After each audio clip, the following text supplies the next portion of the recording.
Kalau menurut kita sendiri, Pong, apakah menaikkan target sampai 150 miliar itu tidak rasional? Kalau 150 miliar itu kan saya lihat itu tadinya kan 340 ya, naik 490.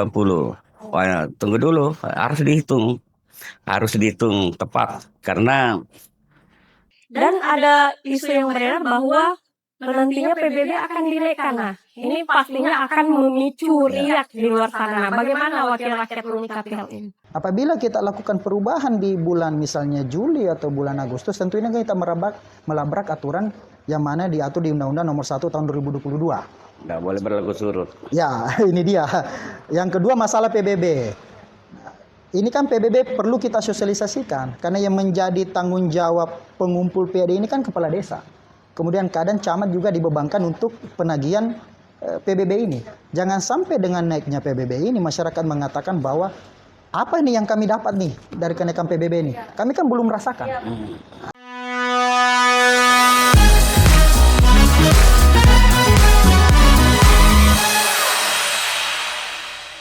Bismillahirrahmanirrahim. Wassalamualaikum warahmatullahi wabarakatuh. Ya, kembali lagi dengan podcast kita di Web Channel. Malam ini kita berada di Magaya Cafe di Jalan Jenderal Ahmad Yani. Dan spesial malam ini ada tamu yang sebelumnya tidak pernah hadir di podcast WIB. Kita ucapkan selamat malam dulu kepada Puang Ali. Selamat malam, Puang. Selamat malam, Dek. Ya, kemudian ada tamu kedua kita. Orang gagahnya DPRD Kabupaten Bone kayaknya ini. Ketua Komisi 1 DPRD Bone, selamat datang. Malam. Sarlim. Ya. Ya, malam ini kita akan bahas sedikit tentang PAD, Puang. Jadi tenang aja, kita tidak akan bahas di luar PAD itu.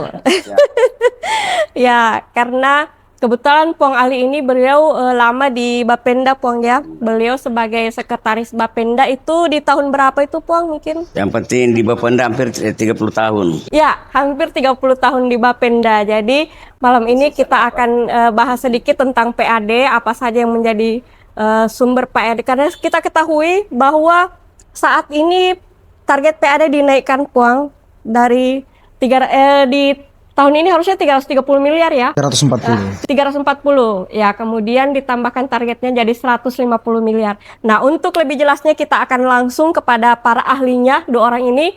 Mungkin untuk kesempatan pertama kita berikan kepada Puang Ali dulu untuk menyampaikan PAD itu, karena di luar sana orang juga belum terlalu paham, Puang, PAD itu sebenarnya apa sih dan apa saja yang menjadi PAD, sumber-sumber PAD kita dari mana saja, kemudian target-target PAD itu seperti apa. Mungkin bisa dijelaskan sedikit, Puang, kepada publik. Terima kasih atas kesempatan yang diberikan. Jadi sebenarnya bukan ahli, cuma pengalaman di tempatnya pengelolaan pendapatan daerah sekitar 30 tahun. Dan itu yang menempa, Puang, akhirnya Jadi paham. menaikkan target pendapatan asli daerah itu kan bagus sebenarnya, wajar. Tetapi harus juga proporsional. Karena tentunya kan nanti ini kan berhadapan dengan APBD, belanja di APBD, pasti. Jadi harus diyakini masuk untuk berhadapan rencana program kegiatan. Jadi harus rasional. Harus rasional. Contoh di pendapatan asli daerah kan banyak jenis pungutan di situ. Pajak daerah itu terdiri dari 14 jenis kan di situ. Retribusi juga ada sekitar 10 jenis. Di pengelolaan kekayaan daerah yang dipisahkan itu kan ada beberapa pengelolaan seperti penyertaan modal di bank daerah, ada juga perusahaan daerah, ada juga di situ. Dan lain-lain PAD, ada jenis itu sifatnya insidental, tidak boleh diperkirakan konstan secara periodik, artinya karena sifatnya insidental. Contoh, dana proyek itu kan nanti ada pemasukan kalau ada proyek terlambat. Jasa giro itu nanti ada jasanya kalau uang tersimpan di bank. Tapi kalau terserap terus kan tidak bisa masuk jasa gironya. Itu contoh. Kalau dari pajak itu bolehlah dihitung-hitung berdasarkan ada beberapa variabel seperti pertumbuhan ekonomi, pertambahan penduduk, income per kapita kan itu kan boleh diukur itu. Tapi ada ukuran-ukurannya. Sekira itu. Kalau menurut kita sendiri, Pong, apakah menaikkan target sampai 150 miliar itu tidak rasional? Kalau 150 miliar itu kan saya lihat itu tadinya kan 340 ya, naik 490. Wah, tunggu dulu, harus dihitung tepat karena bagus sebenarnya kalau ada peningkatan, bagus. Tapi mampu tidak ya? Tidak, karena tentu yang bermasalah nanti di belanjanya itu. OPD pengampu ini mampu tidak? Mampu tidak. Karena contoh di pajak daerah boleh dinaikkan seperti di PBB, boleh dinaikkan tapi selektif. Jadi terapkan keadilan pajak di situ, diskriminasi tarif. Artinya orang kaya, orang yang banyak hartanya, orang yang tinggi nilai asetnya itu yang tinggi. Begitupun di pedesaan harus diturunkan karena memang begitu aturannya. Kawasan ketahanan pangan itu harus lebih rendah dari sektor-sektor lain. Apalagi di sektor PBB kita kan ada pedesaan perkotaan yang banyak itu 90% itu sekitar 90% sektor pedesaan. Itu tanaman-tanaman rakyat punya. Itu saya kira. Kemudian kita beralih ke wakil rakyat kita ya. Nah, ini ada pejuang kita nih, ada yang mewakili kita di DPRD. Nah, ini kan terkait masih seputaran 150 miliar ini. Kalau di tahun kemarin itu kan realisasi PAD hanya di kisaran 40%-an di tahun kemarin 2024. 280 miliar lebih. Iya, yang di tahun kemarin itu. Nah, sekarang harusnya kan itu jadi pembelajaran ya. Tapi justru pemerintahan saat ini malah menambah target sampai 150 miliar dan ada isu yang beredar bahwa nantinya PBB akan dinaikkan. Nah, ini pastinya akan memicu riak di luar sana. Nah, bagaimana wakil rakyat menyikapi hal ini? Jadi terima kasih atas ini. Jadi sebenarnya saya bingung-bingung juga diundang dalam hal ini karena saya kan sebenarnya Komisi 1 itu bagian pemerintahan. Tentu kalau kita berbicara tentang PAD, pendapatan itu kan tentu domain ini Komisi 2. Tapi karena kebetulan juga saya menjadi anggota badan pembentukan peraturan daerah, nah ini kebetulan kami ini lagi bergulir, sudah selesai di tahapan pembahasan RPJMD. Nah itu masuk di dalamnya. Jadi saya awalnya mungkin menjelaskan sedikit mengenai PAD, bahwa di Undang-Undang 33 tahun 2004, kemudian diperkuat di Undang-Undang 28 tahun 2009, PAD itu kan ada 4 jenis. Ada pajak daerah, ada retribusi daerah, ada kekayaan pengelolaan keuangan daerah yang dipisahkan, kemudian pendapatan lain-lain yang sah. Kemudian ada yang baru yaitu Undang-Undang nomor 1 tahun 2022, itu tentang hubungan keuangan daerah, pemerintah pusat dengan keuangan daerah. Semuanya diatur di situ jelas PAD. Jadi ada item-item apa yang akan ditingkatkan. Dan kami di Bapemperda kemarin kami pertanyakan kepada Badan Pendapatan Daerah, ini item-item apa nih yang mau dinaikkan? Nah, kami disampaikan bahwa salah satunya itu pajak daerah. Itu yang paling saya kira kenaikannya yang signifikan. Kami sampaikan dasarnya apa mau kenaikan. Ada kan isu, bukan isu sebenarnya, karena ini telah kami bahas, itu salah satunya NJOP yang mau dinaikkan. Sebenarnya kalau kita lihat NJOP ini kan menguntungkan untuk masyarakat. Karena kan nilai tanah kita kan ini naik sebenarnya. Ya nilai jualnya naik. Kemudian mengikuti PBB. Nah, tapi satu concern kami, satu persoalan yang kemudian kami takutkan terjadi yaitu regulasi ini kita tidak ikuti, kita tabrak. Contohnya NJOP. NJOP ini kan dikaji 3 tahun sebelum. Kemudian ditetapkan per Januari. Apabila kita lakukan perubahan di bulan misalnya Juli atau bulan Agustus, tentu ini kita melabrak aturan yang mana diatur di Undang-Undang nomor 1 tahun 2022. Nggak boleh berlaku surut. Ya, ini dia. Yang kedua masalah PBB. Ini kan PBB perlu kita sosialisasikan. Karena yang menjadi tanggung jawab pengumpul PAD ini kan kepala desa. Kemudian kadang camat juga dibebankan untuk penagihan PBB ini. Jangan sampai dengan naiknya PBB ini masyarakat mengatakan bahwa apa nih yang kami dapat nih dari kenaikan PBB ini. Kami kan belum merasakan. Nah, inilah yang menjadi concern kami di Bapemperda. Kami sampaikan kepada Badan Pendapatan Daerah, kami mengharapkan bahwa harusnya ini kita perbaiki dulu infrastruktur untuk akselerasi PAD. Contohnya kan kita pengembangan apa nih objek-objek wisata yang kita bisa dapat, infrastruktur jalanan kepada objek-objek wisata. Jadi apabila kita naikkan target PAD, masyarakat langsung mengetahui bahwa oh ternyata nih pajak saya naik nih gara-gara ini dibenahi nih. Jadi kita langsung merasakan impact-nya. Kami pahami bahwa pemerintah daerah sebenarnya mau berakselerasi untuk peningkatan perbaikan infrastruktur. Nah, inilah yang tadi yang disampaikan oleh Pongali. Jangan sampai nantinya PAD ini 150 miliar ini diperhadapkan dengan belanja. Kemudian kalau realisasi tidak ada kan tentu menjadi defisit ke depannya. Inilah yang menjadi concern kita bersama di DPRD. Sebenarnya tujuannya mungkin bagus. Kami di DPRD juga kalau misalnya menolak PAD tentu harus dipertanyakan juga. Kenapa? Tapi kalau targetnya sekira realistis kami juga pasti welcome. Apalagi kan di Bapemperda ini RPJMD 5 tahun ini di situ semua tertera. Kami lihat realisasi 5 tahun terakhir, kemudian target 5 tahun ke depan. Kan mungkin ya saya sedikit memberikan informasi bahwa mungkin yang kita ketahui itu kan 2025 itu kan 490. Di 2030 menjadi 286 miliar. 786 miliar. Jadi ada kenaikan hampir 300 miliar di jeda 5 tahun. Tentu harus ada hal luar biasa yang saya kira Pak. Sebenarnya kami sangat mengapresiasi keberanian ini. Karena kadang saya Pongali pernah berhadapan dulu di 2014. Saya sama beliau, kenapa sih ini pemerintah daerah kok tidak mau menaikkan PAD? Ini kok alergi banget ini naikkan PAD. Tapi pemerintah daerah menyampaikan alasan yang rasional begini, oke. Sekarang kan kebalikannya. Justru pemerintah yang sangat. Jadi saya kira DPRD-nya yang kaget. Kami tentu bukan sebenarnya kami ini tidak. Kami hanya menjaga KTA. Apalagi ini kondisi 2025 kita diperhadapkan dengan defisit kurang lebih hampir 263 miliar kalau tidak salah. Sekitar 250 miliar lah defisit. Ya tentu ini harus kita bagaimana mencarikan solusi bersama agar di tahun berikutnya itu tidak ada lagi defisit. Baik dari utang kontraktor atau segala macam.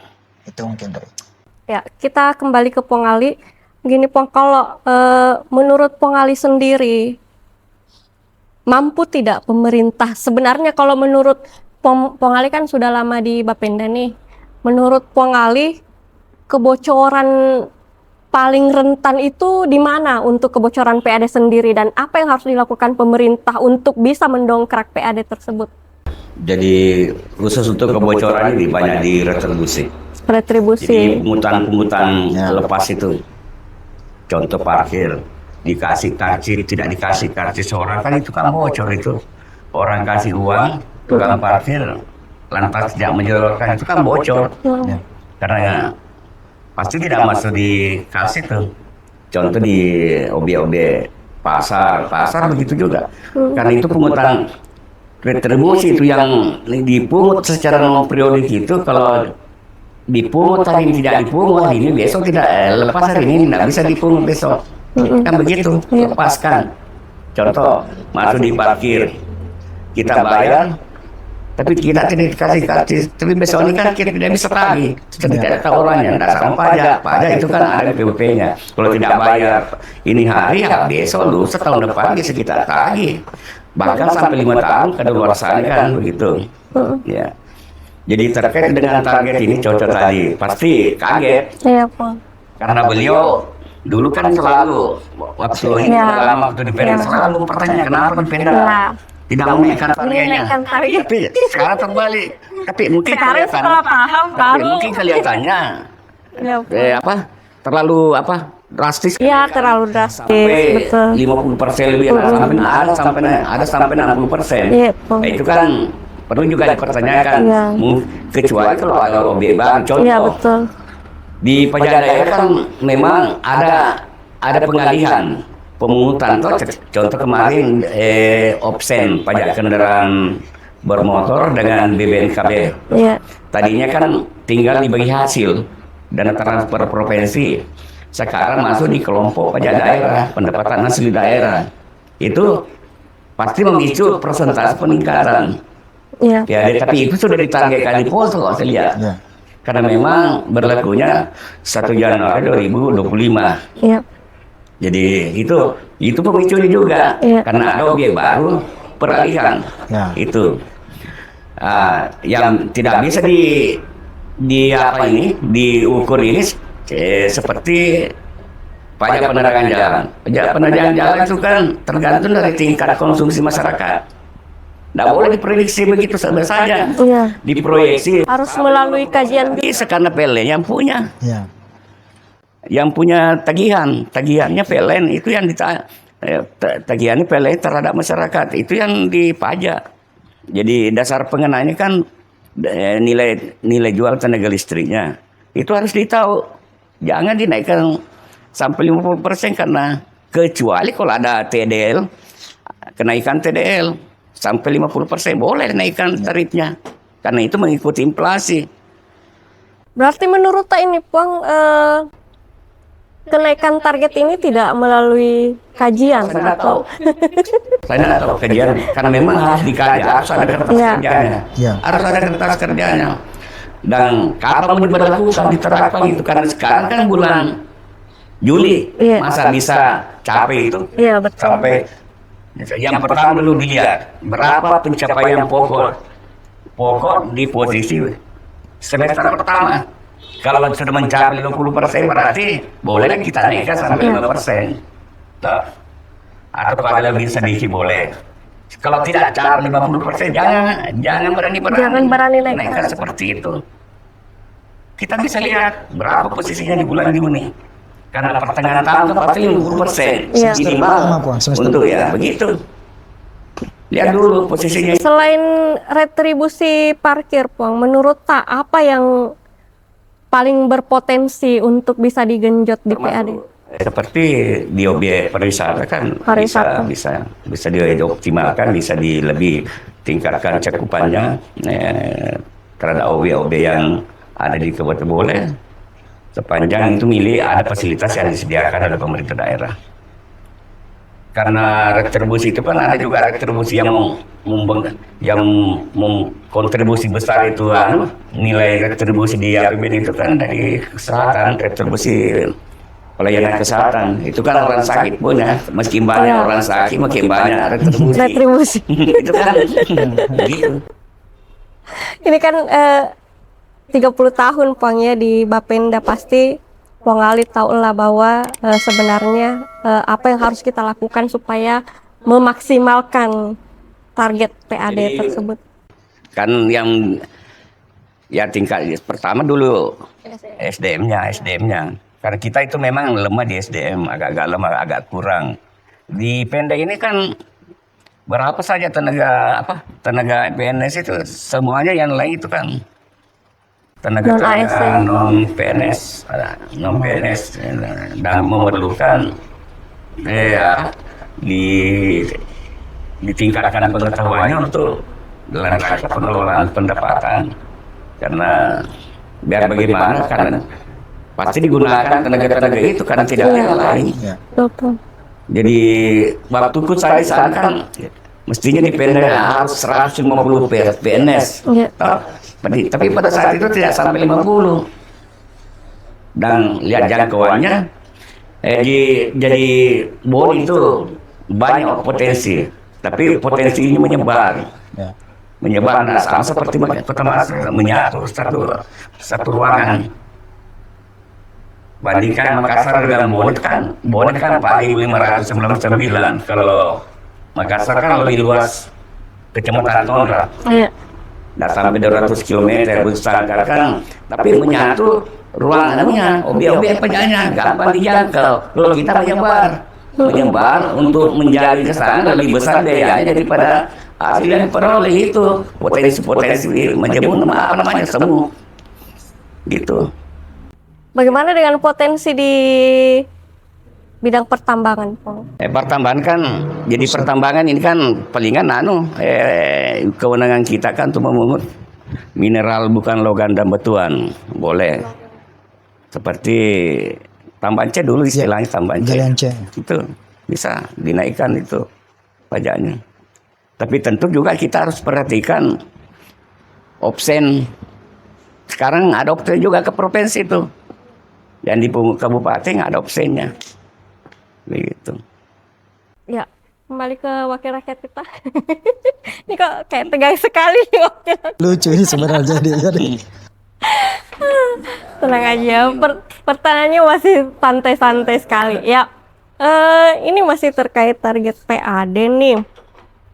Menurut kita sebagai wakil rakyat sebenarnya apa sih yang menjadi dasar pemerintah untuk menaikkan target itu sendiri?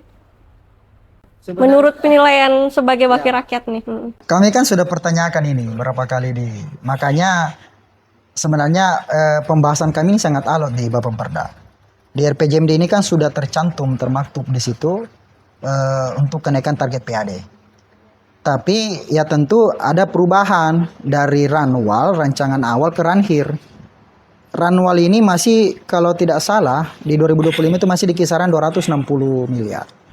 Di ranhir itu sudah berubah menjadi 490. Tentu kan perubahan ini tidak sampai kalau tidak salah ini 3 bulan. Apa yang mendasari 3 bulan ini sehingga ada perubahan yang besar? Itu kan pertanyaannya, itu big ininya. Kalau kami secara kelembagaan tentu mau berbicara itu dokumen yang kami punya. Nah, kami berbicara itu, kami tidak mau juga berandai-andai bahwa apa sebab ini. Jadi kami pertanyakan dong, apa ini yang menyebabkan perubahan ini? Dari ranwal ke ranhir, kenaikan yang sangat signifikan menurut kami. Sedangkan di target 2024 itu 300 miliar, terrealisasi 281 kalau tidak salah. Ini kan ada sedikit kurang lebih hampir 20 miliar tidak tercapai. Kita naikkan ke 490, tentu ini apa yang mendasari? Sehingga ya kami mendapatkan jawaban tentu mungkin ya berharapnya bahwa ini ada akselerasi pembangunan. Karena kan betul tadi yang disampaikan Pong Ali bahwa nantinya target PAD ini akan dihadapkan pada belanja. Nah itu pastinya nanti arahnya ke sana. Cuman kan kita tidak bisa karena berandai-andai karena ini kan dokumen untuk perubahan kan belum masuk. Nantinya di perubahan itu kan akan ada di situ bahwa ini 150 miliar ini dia mau perhadapkan dengan apa. Kami sih berharapnya begini. Oke lah untuk kenaikan 490 itu, tapi kami berharap jangan dulu dikasih berhadapkan. Karena kalau itu tercapai, ya oke lah, insya Allah semoga bisa tercapai. Tentu ini menjadi surplus di 2026. Jadi banyak anggaran yang bisa kita hadapkan terhadap kegiatan-kegiatan, salah satunya peningkatan infrastruktur. Tapi kalau tidak tercapai, tentu kita akan defisit besar. Nah inilah yang kami takutkan. Jadi kami menangkapnya bahwa kenaikan ini tentu pemerintah daerah ingin menghadapkan dengan ya, jadi memang sebenarnya apa ya yang saya ini Bapak Bupati ini mempunyai pemerintah daerah, pimpinan pemerintah daerah ini ingin berakselerasi terhadap pembangunan. Beliau sangat ini dan kami juga maklumi, kami paham bahwa ini sebenarnya bagus nih.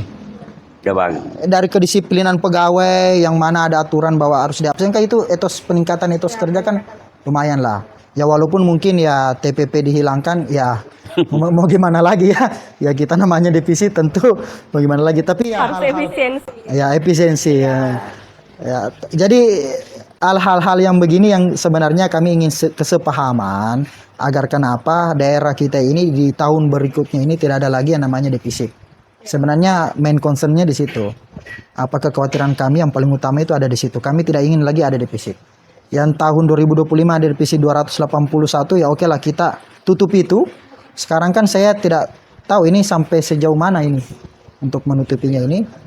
Kita usahakan di per Desember 31 Desember tahun 2025 tidak ada lagi adanya belanja yang tidak terrealisasi karena tidak adanya anggaran yang tersedia.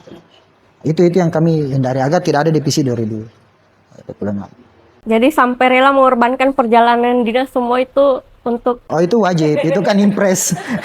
Itu aturan impres nomor 1 nomor 2 kan memang mengharuskan seperti itu. Terus begini ini kan memang sepertinya nih kan kemarin Bupati dan Wakil Bupati punya janji bahwa mereka akan mengerjakan perbaikan untuk jalan itu Pong sampai 100 km per tahun. Nah ini yang mungkin menjadi alasan kenapa harus menaikkan target PAD.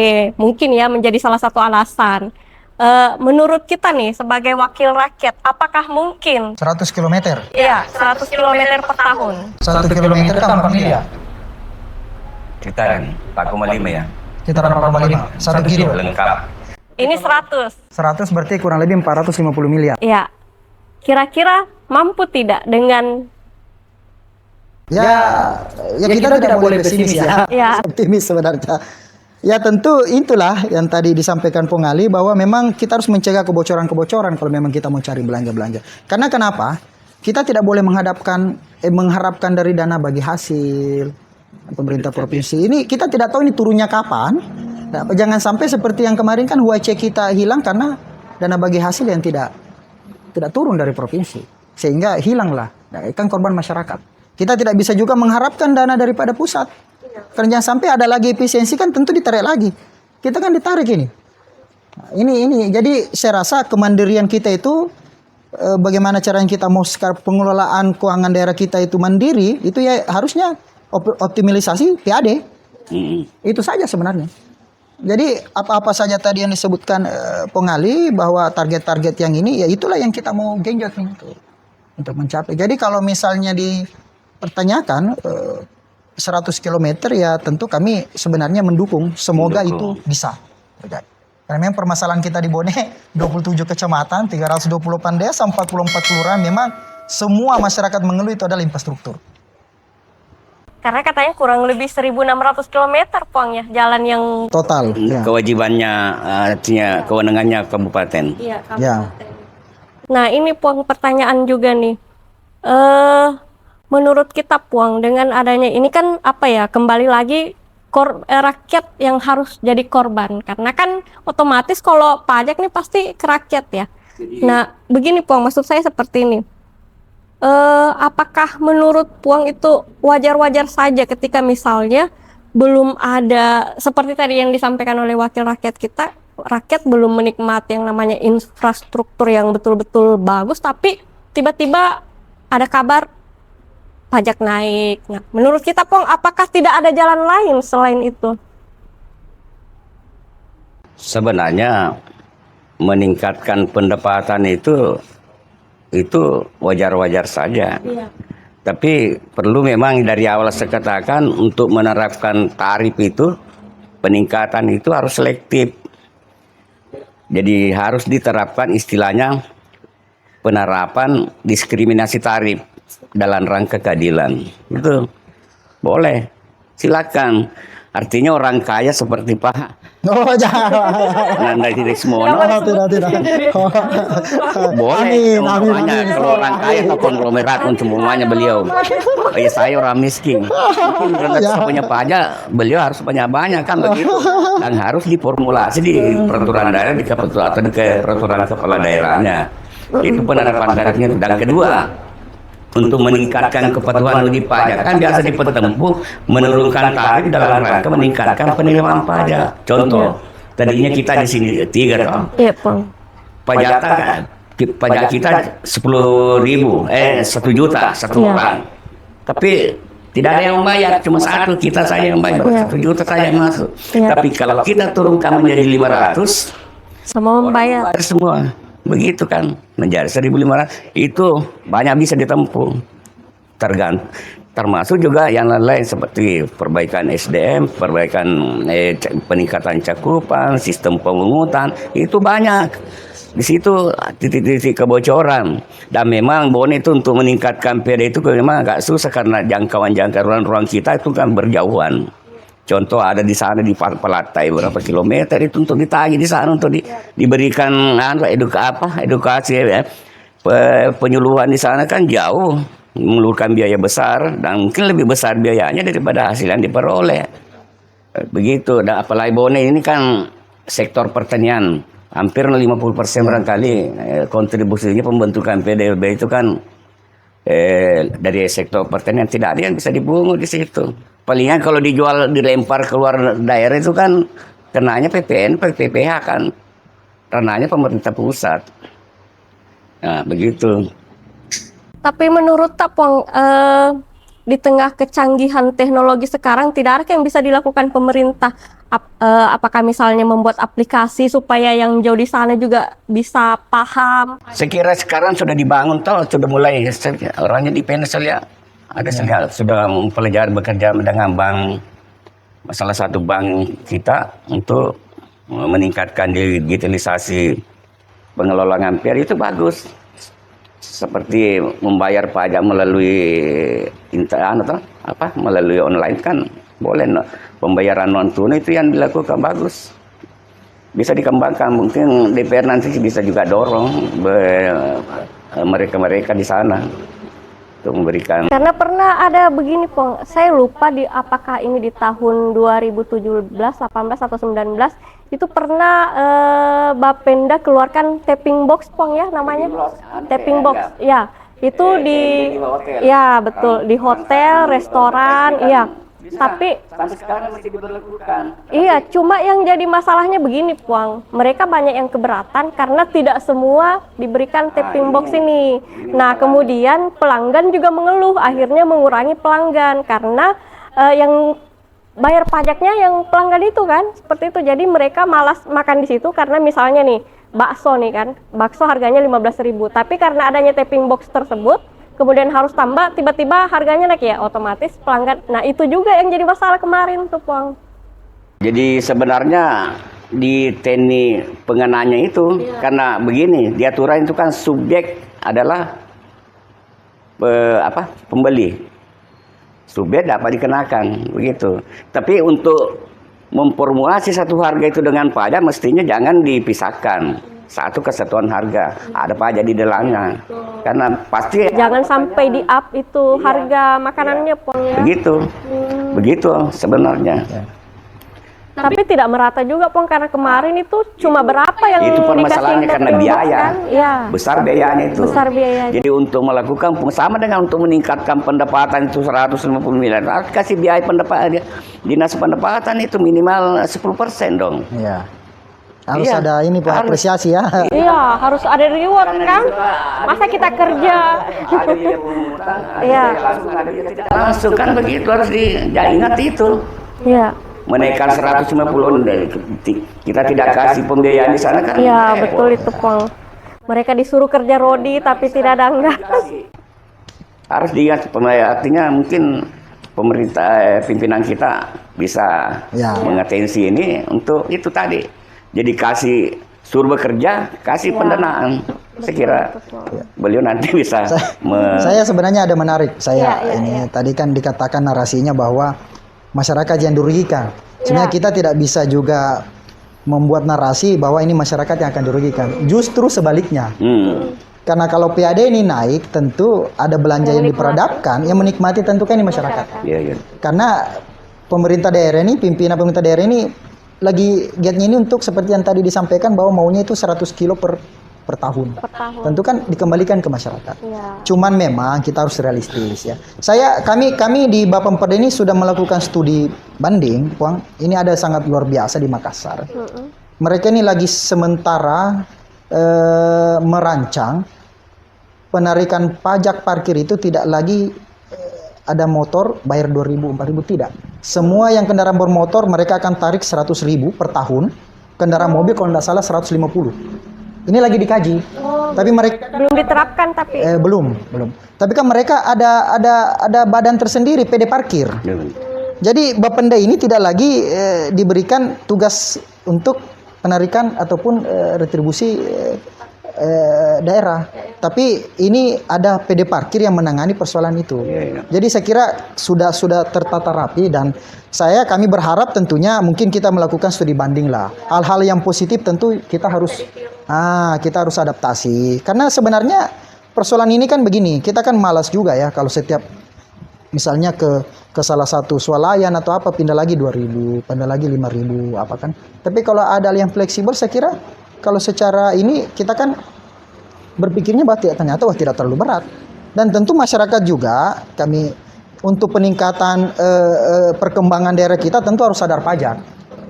Itu kita harus sadar pajak. Itu harus dari pribadi kita itu harus sadar pajak. Karena peningkatan daerah kita itu harus sadar pajak. Dan saya sepakat kita harus satu pemahaman dulu bahwa kemandirian pengelolaan keuangan daerah itu harus dimulai daripada peningkatan daripada pendapatan kita. Kita harus berdiri di pendapatan kita sendiri. Jangan lagi mengharapkan DBH, jangan lagi mengharapkan anggaran dari pusat yang kan tidak. Karena mereka juga sedang berjuang sendiri. Makanya ini kan kita tidak tahu. Iya, betul. Ini kan ada beberapa provinsi, ada beberapa ratus kabupaten yang tentu mempunyai kebutuhan yang sama seperti kita. Jadi kita mengharapkan bahwa tentu ini marilah kita bagaimana mengeksplorasi, bagaimana mencarikan solusi-solusi terbaik. Jadi narasi yang tadi sampaikan bahwa merugikan ini belum tentu juga sebenarnya. Kalau saya sih begini, berpikirnya begini, sebagai rakyat biasa, Pong ya. Kalau saya sih menilainya begini, sepertinya masyarakat punya trauma masa lalu, Puang, karena mereka selama ini patuh terhadap pajak, bayar retribusi, tapi mereka tidak menikmati apa yang seharusnya mereka nikmati. Nah, mungkin ini ketika pemerintahan berganti, mereka digenjot untuk ada peningkatan PAD. Nah, disinilah mereka merasa, apa sih ini, kita belum menikmati apa-apa. Ini mungkin yang bikin mereka shock, dan pastinya pasti akan ini ya, bisa jadi menyalahkan anggota dewannya nanti. Pastinya lari ke kami ini. Akan Karena berdampak juga belum apa-apa, nanti. baru kabar yang tersiar Iya, bahwa akan betul, ada kenaikan PBB, kami sudah dihujat habis-habisan ini. Ya. Bahwa bagaimana ini ya. Tetapi tentu kami harapkan yang mana ya ini kan masih dalam tahap belum ini ya, tentu itu tadi sampaikan Pengali bahwa sebenarnya sangat dibutuhkan kajian. Ya. Mau kajian sosial, mau kajian akademik, tentu ini sangat kita butuhkan karena kita harus mencegah, kita harus melakukan langkah-langkah preventif ke depan bahwa hilangkanlah ini kita mau ada belanja yang tidak ada betul, dan ini sudah kita lakukan sebenarnya, Puang. Jadi dengan adanya impres ini tentu anggaran-anggaran belanja yang misalnya makan minum yang ini, ATK yang memang dianggap ini sudah dilakukan. Jadi ini salah satu manfaat daripada efisiensi, dan efisiensi itu saya katakan ini manfaatnya ke masyarakat. Semuanya ini belanja perjalanan dinas, mau belanja TK, mau apa belanja modal di seluruh camat-camat itu semuanya untuk di infrastruktur. Dilarikan ke infrastruktur. Jadi saya kira insya Allah masyarakat ini akan pasti ya berikanlah waktu, pasti saya yakin akan merasakan. Tapi saya punya pertanyaan pribadi nih, tapi saya kira di medsos saya juga sering baca bahwa banyak pertanyaan-pertanyaan serupa. Itu sebenarnya yang mana sih yang dimaksud dengan prioritas? Karena hampir semua daerah itu, Puang, kan ketika misalnya nih, saya misalnya butuh perbaikan jalan tani, di sana juga butuh perbaikan jalan tani, tapi yang lebih parah saya yang dianggarkan malah yang sana. Sebenarnya yang mana sih yang dimaksud? Masyarakat jadi bingung, apakah prioritas yang seperti apa gitu maksudnya? Yang mana sih, tergantung kepentingan kah atau apa itu prioritas? Ya sebenarnya kalau proses musrembang itu kan ada 5 per kecamatan prioritas, skala prioritas. Karena apabila tidak diskalakan prioritas tentu ini usulan-usulan ini banyak.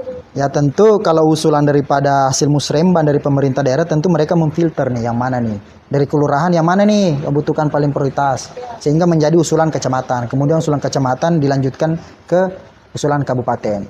Nah, kami sebagai lembaga legislatif tentu ranah kami itu melalui reses. Ya, masyarakat kami melakukan reses, masyarakat mengajukan bahwa tolong nih ada jalanan yang saya kira kalau musim hujan tergenang air ataupun ada ya macam-macam lah kalau banjir musim hujan ya begini. Jadi tentu kami menganggapnya semua prioritas. Semua prioritas. Tapi jadi dari 2 nih. Jadi saya tidak. Misalnya nih, satu hasil musrembang, satu hasil reses. Yang mana nih? Ya kalau kami sih semuanya, dua-duanya, karena usulan dari pemerintah daerah jangan juga bertahun-tahun baru di. Ya itu yang harapan. Hanya karena bukan dapilnya ya tiba-tiba. Ini beban kami ini sebagai wakil rakyat ini. Apabila kami menghadiri musrembang itu pertanyaannya begitu terus. Apa sih gunanya ini musrembang? Iya. Kan begitu lagi. Sudah diusulkan 4 tahun yang lalu sampai sekarang belum terrealisasi. Bahkan ada yang puluhan tahun Ya tidak itulah terrealisasi. makanya kami juga ya tentu mengharapkan pemerintah daerah lihatlah ini. Skala prioritas kecamatan itu kan diserahkan kepada pemerintah kecamatan bersama dengan pemerintah desa untuk memfilter atau pemerintah kelurahan untuk memfilter yang mana nih betul-betul sebenarnya menjadi. Sehingga dipilihlah 5. Inilah yang diajukan ke kabupaten. Ya kami kalau di DPR menganggapnya 5 itu betul-betul prioritas. Jadi itulah yang harus sebenarnya dikerjakan, didahulukan, diprioritaskan dalam artian narasi prioritas itu. Jadi begitu menurut kami. Jadi tidak boleh memilih ya, semuanya prioritas harus dikerjakan. Jadi bukan berdasar kepentingan Bukan, ya, itu salah bukan, itu. salah itu, ya, persepsi itu saya kira. Ya, terakhir nih Pong, nggak boleh baik ya, nanti Pong Ali kepikiran. Mungkin masih banyak topiknya. Saya mau minta sedikit, karena berhubung Kepala Bapenda belum bisa kami hadirkan, Puang, mungkin adalah sedikit masukan, saran atau apalah Puang yang bisa mungkin kita sampaikan supaya masyarakat juga tahu bahwa oh sebenarnya ini nih yang bisa dilakukan pemerintah agar bisa meningkatkan PAD yang kemudian nantinya masyarakat juga tidak terlalu terbebani. Mungkin bisa ada yang sedikit disampaikan, Puang. Jadi peningkatan PAD itu harus dilihat dulu PAD apa, jenis apa. Di sini kan ada pajak. Pajak itu pun terbagi. Ada yang ditetapkan oleh kepala daerah, yang ditetapkan sendiri oleh pajak kan. Jadi yang pertama dulu tingkatkan kepatuhan masyarakat. Kepatuhan, bukan kesadaran, karena sadar semua, kepatuhan. Jadi rajin melakukan sosialisasi itu. Dan kedua, perbaiki sistem pemungutan. Karena setiap saat itu sistem pemungutannya harus dilakukan pembenahan terus, bukan kemarin sudah tapi sekarang harus diperbaiki lagi, tidak sesuai dengan perkembangan keadaan itu. Dan kedua, tingkat kebocoran itu kan harus betul-betul, dan terapkan aturan sesuai dengan konsisten dan tetapkan aturan. Jangan ada yang diskriminasi pengenaan. Artinya di sana kenapa tidak kena izinkan, begitu maksudnya. Kebalikannya tadi pengenaan tarif, diskriminasi pengenaan tarif dalam rangka keadilan.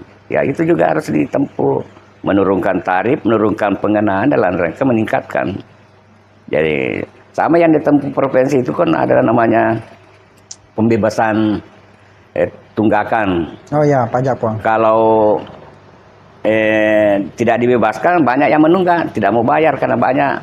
Tapi kalau dibuka keran itu insentif pembebasan bahwa membayar ini untuk tunggakannya bebas, berarti berbondong-bondong membayar uang masuk kan.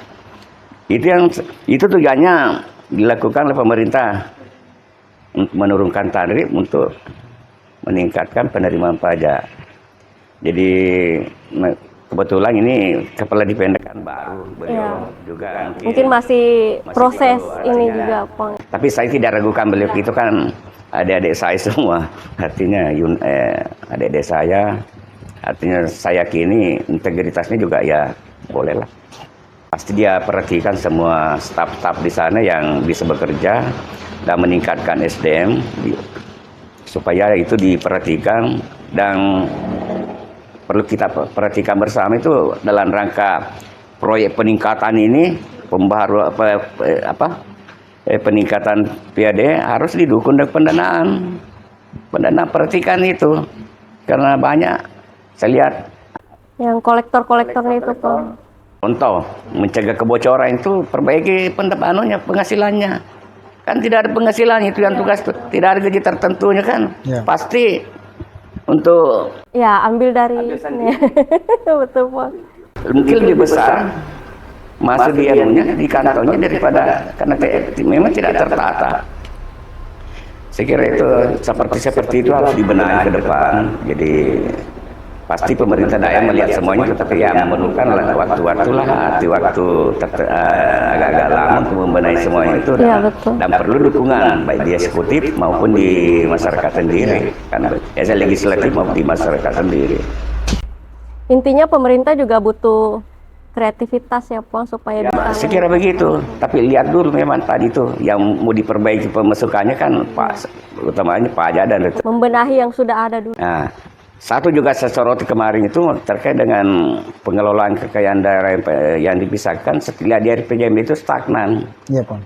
Padahal itu sumbernya lumayan kalau kita atensi itu tuh penyertaan modal setiap tahun.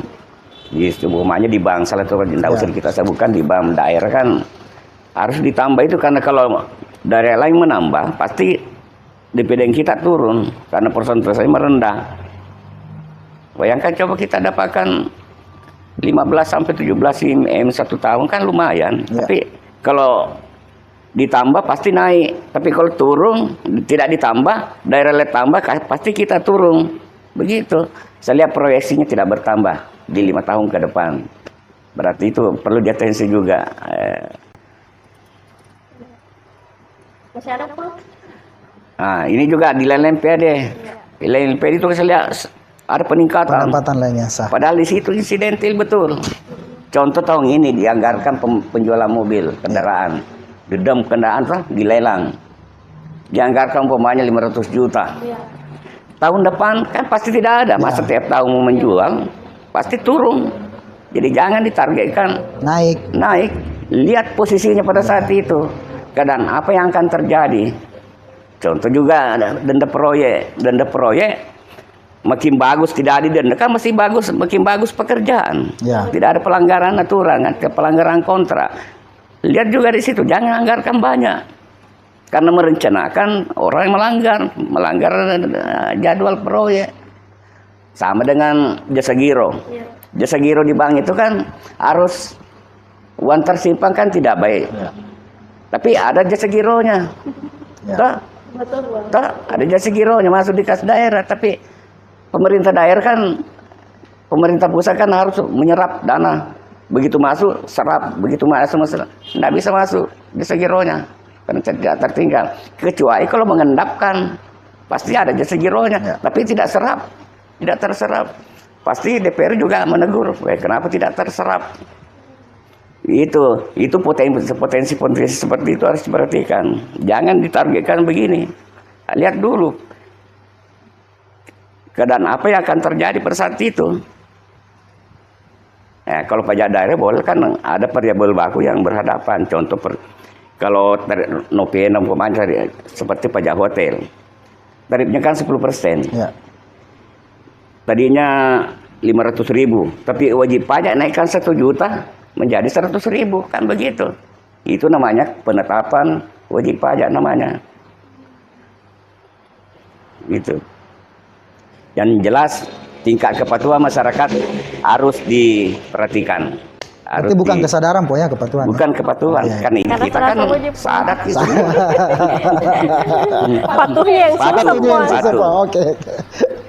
Nah, dari wakil rakyat kita nih, apa yang ingin, tidak usah ke pemerintah, apa yang ingin disampaikan ke masyarakat di luar sana untuk meredam emosi masyarakat nih yang ketika diperhadapkan dengan infrastruktur buruk tapi harus membayar pajak dan segala macam, apa yang ingin disampaikan? Saya kira sih saya mengharapkan bahwa ini ada sosialisasi. Ada sosialisasi. Masyarakat kita ini kan semuanya ini sangat paham bahwa apa yang visi misi Pak Bupati, apa visi misi pemerintah, Wakil Bupati, ya tentu masyarakat pasti senantiasa mendukung. Dan tentu apabila adanya sosialisasi yang menyuruh ke masyarakat bahwa ini nih kenaikan ini tentu dikembalikan untuk ini, untuk infrastruktur, ya pasti masyarakat paham. Jadi itu saja. Kalau masyarakat kita tidak pernah sampaikan, tidak pernah dilakukan sosialisasi, baik itu pemerintah kecamatan, pemerintah desa maupun dari Bapenda bahwa pajak kita ini akan naik, ini untuk apa? Kalau tidak ada seperti itu kan tentu ada rasa tidak puas lah. Kemarin saja tadi yang kita sampaikan bahwa kemarin saja saya bayar tidak ada manfaat, ini mau dinaikkan. Jadi saya kira pentingnya ini sosialisasi. Ini paling penting, paling ini. Dan tentu kami di DPRD sebenarnya ya itu tadi di awal saya sampaikan bahwa kami sebenarnya mengapresiasi kenaikan PAD, tapi tentu mungkin bisa sedikit dikaji lah, ada pengkajian yang lebih mendasar lagi bahwa dampak kedepannya ini bagaimana, apakah target kita ini akan bisa tercapai. Dan saya sepakat dengan Pongali bahwa ini sebenarnya bukan main-main, ini harus ada proyeksi, bukan bahwa kita tentukan bahwa ini tahun 2026 nih segini kita terima, tahun ini tidak boleh. Jadi memang harus ada proyeksi bahwa nantinya ada kejadian yang begini, inilah yang kita harapkan, yang begini ini yang kita saya kira harus antisipasi. Jadi kami di DPRD berharap ya, karena kan di Ranihir ini sudah kami sepakati, tahapan berikutnya itu akan diputuskan apakah akan dipansuskan atau di gabungan komisi. Nah itu nantinya di pembahasan itulah yang akan kita membahas secara bersama. Dan saya kira kita tidak usah berandai-andai dulu, wah mungkin seperti itu, karena memang kami juga di DPRD ini hanya sebatas pembahasan di RPJMD kenaikan itu untuk apa, dan kami belum paham, belum tahu, belum mengetahui bahwa kenaikan ini akan diperhadapkan dengan belanja apa. Jadi kita tidak usah berandai-berandai dulu. Ya mungkin kan pemerintah daerah berpikiran, oh saya naikkan tapi saya tidak berhadapkan nih dengan belanja. Jangan sampai kan. Ya, jadi kita tidak usah berandaian negatif, tapi kita memberikan kesempatan kepada belum juga ya.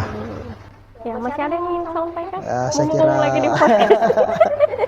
saya kira itulah. Saya kira untuk kenaikan PED ini ya tentu kembali lagi saya sependapat, tapi tentu apabila ada kajian yang lebih mendalam dan mengharapkan sosialisasi ini dilakukan secara menyeluruh kepada masyarakat. Harus persuasif dulu. Harus. Biar mereka tidak kaget. Wah, apa ini? Ya kita kan adat kita kan mapatabe. Iya, mapatabe. Biasanya kan seperti itu yang kita. Ya. Mungkin cukup. Ya, cukup. Masih ada, Pong? Jadi mungkin di luar konteks yang selalu gelut ini, seperti tadi yang dibilang fokus kepada infrastruktur untuk belanja daerah kita ini.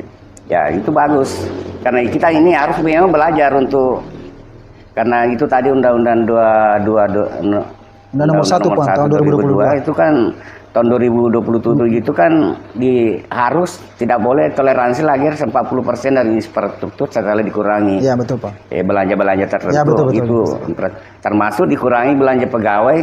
Ya 30%. 30%. Itu harus diawali sekarang, ya, dimulai difokus jadi supaya nanti kita tidak repot tidak lagi, kaget lagi Pak. Pada saat jatuh tempo kan begitu. Ya, mudah-mudahan apa yang menjadi pembahasan kita malam ini didengarkan juga oleh para pejabat kita nantinya, Pong, di pemerintahan, OPD bisa mendengarkan. Jadi ini bukan bermaksud menggurui, Pong. Saya juga tambahkan aparat pengelola pendapatan, baik pendapatan maupun belanja di tahun 2025 ini harus sudah memperhatikan, karena ada di Undang-Undang Nomor 1 juga. Iya, Pak. Harus ditingkatkan kapasitas sertifikasi pengelolaan keuangan daerah. Baca coba. Ada itu. Mungkin kalau tidak ya harus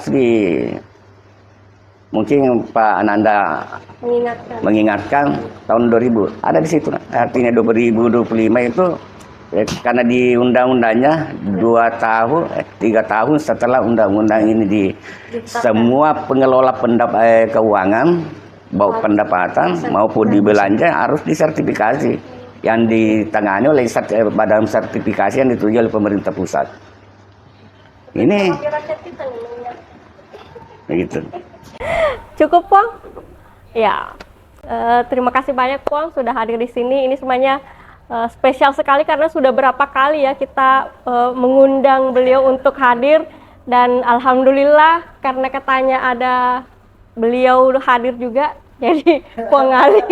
Jadi harus saya berterima kasih juga karena sudah hadir di sini. Terima kasih banyak, semoga apa yang kita perbincangkan malam ini bisa mengedukasi masyarakat dan memberikan sedikit pemahaman yang mungkin saya juga sendiri belum terlalu paham, dan malam ini semoga bermanfaat bagi kita semuanya, Puang.